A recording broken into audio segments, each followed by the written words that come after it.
C'est vrai qu'on me demande souvent comment je suis passé de vétérinaire à président fondateur d'une école pour dirigeants.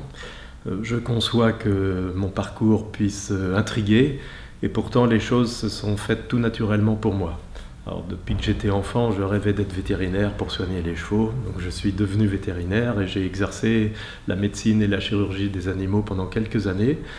Et finalement, assez vite, j'ai perçu que j'avais besoin de travailler avec d'autres sur des projets et ce métier ne le permettait pas.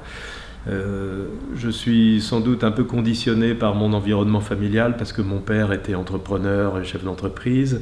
Il nous parlait toujours positivement de son métier, des rencontres qu'il faisait, même si je suppose qu'il a connu son lot de difficultés comme tout dirigeant. Mais en tout cas, il m'a donné un regard positif sur l'entreprise et sans doute que ça m'a attiré. Donc j'ai fait le pas et je suis devenu vétérinaire salarié dans une entreprise agroalimentaire. Et finalement, comme un ingénieur rentre dans une entreprise pour des fonctions techniques et devient manager et dirigeant, c'est à peu près ce qui m'est arrivé. Donc je me suis éloigné progressivement de la technique et de mon métier de vétérinaire. Voilà. J'ai créé une société avec d'autres associés dans le domaine de la sécurité alimentaire, c'était au moment de la vache folle. Et puis, après avoir cédé mes parts, j'ai rejoint un groupe industriel de sélection animale et de biotechnologie pour prendre la direction générale d'entreprise au sein de ce groupe. Avec du recul, je me dis que je n'ai pas été forcément très bon quand j'ai pris cette direction générale pour la première fois. Je n'ai pas non plus été mauvais, mais je n'ai pas donné le meilleur que je pourrais donner, je pense. Parce qu'en fait j'ai été propulsé dans cette fonction de direction générale sans y avoir été préparé comme bon nombre de dirigeants.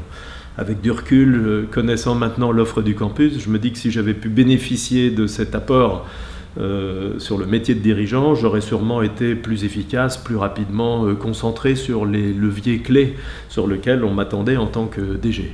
Voilà. J'ai rejoint ensuite Réseau Entreprendre, dans lequel j'ai travaillé 12 ans, dont 9 ans comme DG de la fédération. Le Réseau Entreprendre accompagne et finance des entrepreneurs qui sont significativement porteurs d'emploi. Et pour moi, ça a été une très belle situation d'observation et je me suis rendu compte qu'on peut être un entrepreneur, mais pas forcément un dirigeant. Alors les deux ne sont pas opposés, mais ils ne sont pas synonymes non plus.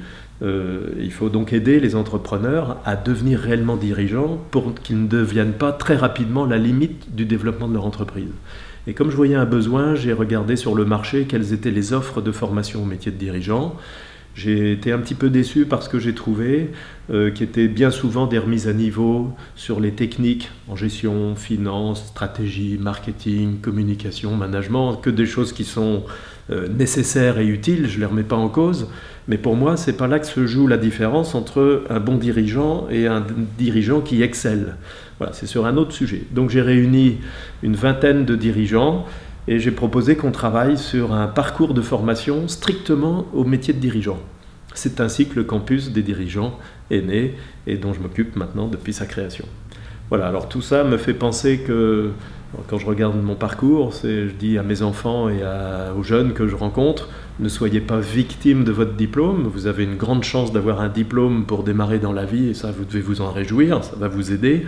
Mais après on a toute une vie pour apprendre à se connaître, apprendre ses points forts, ses aspirations, savoir où est-ce qu'on va être heureux, dans quel environnement de travail on va être heureux. Et donc on peut se laisser guider ensuite toute sa vie par ses aspirations. On a toute une vie pour se compléter. Voilà comment je suis passé de vétérinaire à directeur d'école.